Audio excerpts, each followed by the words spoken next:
안녕하세요, 삶의 시인입니다. 공무원 시험 특강 6번째 가산점. 우리 공무원 시험 하면 가산점 먼저 준비해야 되는 거 아니야? 이러신 분들 많죠. 자, 공무원 시험 가산점이 21년도에 커말과 워드 등의 정보화 자격증 지방직에 있었던 거거든요. 이거 마저 폐지가 됐습니다. 그래서 우리 행정공무원, 경찰 소방 말고요, 행정공무원 같은 경우 가산점은 사실상 없다. 다만 기술직렬은 있습니다. 기술직렬은 있고, 우리 그냥 일반 행정, 사회복지 이런 경우는 거의 없습니다. 그러니까 없다고 보시면 돼요. 그래서 가산점을 한번 항목을 보도록 하겠습니다. 자, 뿅 하고 나타나죠. 네. 자, 국가직이나 지방직이나 가산점 자격증 등록증 같습니다. 가산점이 같고요.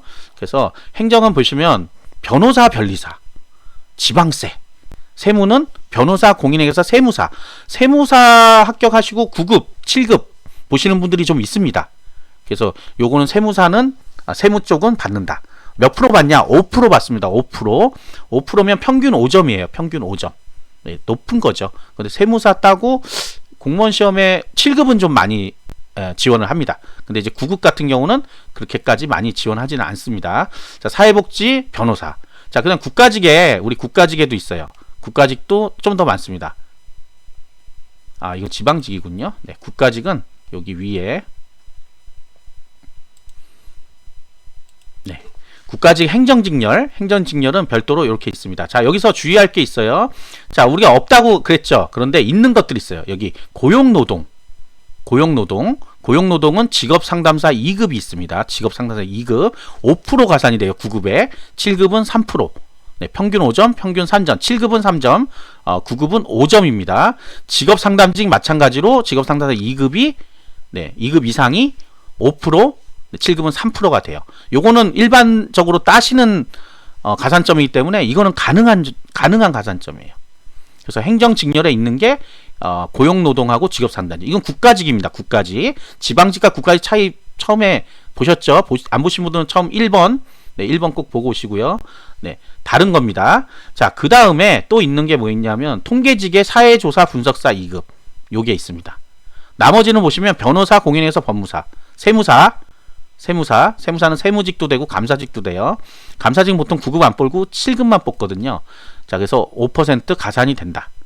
네, 요렇게 되고요. 공인회계사, 네, 아니죠. 우리 지금 공무원 시험 준비하는데 이러진 않겠죠. 자, 그 다음에 이제 기술직렬이에요. 기술직렬은 간단하게 하시면 기능사는 3%, 산업기사는 5%. 자, 3%는 3점, 평균 3점, 5%는 평균 5점입니다. 자, 9급은 산업기사 이상 다 5%. 네, 7급은 기능사가 없고요. 산업기사 이상 3%, 기사 이상이 5%. 7급은 조금 높죠. 그래서 기준이 높습니다. 나와 있는 리스트를 보시면 기계에 이 기능사예요. 컴퓨터 응용 선반 기능사, 연사 기능사. 정확히 자기 명칭 이거랑 일치해야 됩니다. 일치된 기능사 자격증 갖고 있다면 난 3점, 평균 3점이 올라가는구나.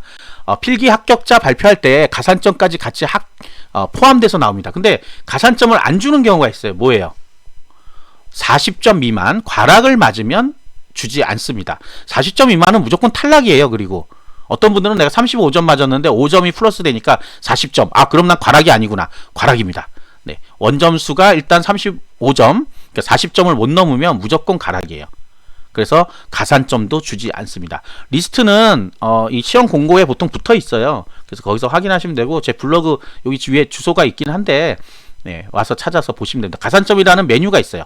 그걸 보시면 이렇게 쭉 다 나와 있습니다. 그래서 본인이, 그리고 다른, 이제 내가 농업인데 기계께 되냐? 안 돼요. 그러니까 기능사 3%라면서요. 아니, 다른 건 안 되고 자기 직렬에 맞는 여기 나와 있는 리스트만 가능한 거죠. 가끔 착각하시는 분들이 있어서 말씀드리고, 보건직이 좀 복잡해요. 보건직이 보건 관련된 기능사 이런 것 기사도 있지만, 옆에 보시면 기사 자격증에서 의사, 한의사, 의사, 한의사가 보건직 할 리는 없죠.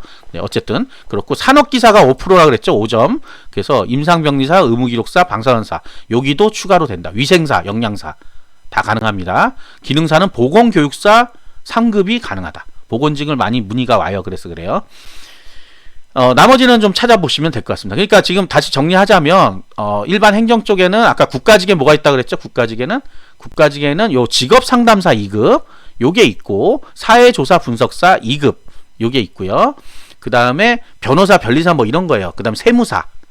네, 세무사. 지방직도 마찬가지로 사회복지 이런 건 없습니다. 없다고 하기엔 좀 애매한 게 뭐 변호사, 법무사 이런 경우는 준다가라고 돼 있긴 해요. 근데 변호사가 과연 사회복지직을 할 거냐, 9급을. 네, 아니겠죠. 그러니까 여러분들한테 적용되는 게 아니기 때문에 얘기하지 않는 겁니다. 자, 그래서 가산점은 이제 간단해요. 우리가 일반적으로 행정직렬 하면 아까 고용노동하고 고용노동하고 직업상담사 볼 거 아니면 사실 가산점이 없어도 되겠습니다. 통계직하고 없어도 되고 없는 거죠. 없어도 되는 게 아니라 없는 거죠. 다 없으니까 똑같은 게 되는 거죠. 전부 다. 그러니까 큰 문제가 없다는 거예요. 다 똑같으니까. 그리고 이제 기술직렬은 있으면 플러스 5점, 3점 가능하니까 기술직렬은 보통 다 갖고 옵니다. 그래서 그거를 신경을 쓰셔야 되겠습니다. 네.